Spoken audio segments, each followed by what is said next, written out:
राम नाही तर मोत्याची माळही कवडीमोलच.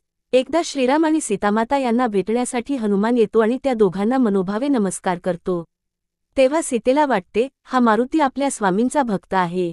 तो नेहमी त्यांची सेवा करतो. त्याला आपण काहीतरी द्यावे. असे वाटून ती आपल्या गळ्यातील माळ काढून हनुमानाला देते आणि म्हणते, मी तुझ्यावर प्रसन्न झाले आहे. माझ्याकडून तुला ही मोत्याची माळ देते आहे.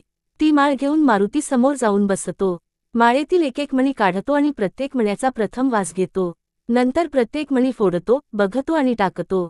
असे करत माळेतील सर्व मणी तो फोडून टाकतो.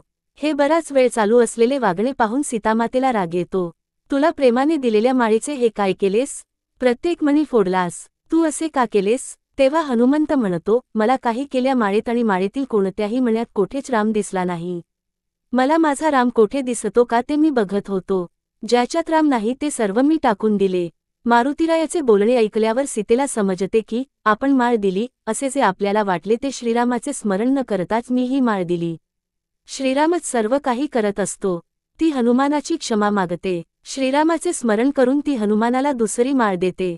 ती माळ हनुमान लगेच गळ्यात घालतो. तात्पर्य, जी गोष्ट देवाचे स्मरण करून केली जाते तीच गोष्ट हनुमानाला आवडते. आपणही प्रत्येक कृती करताना देवाचे स्मरण करून आणि प्रार्थना करूनच केली पाहिजे.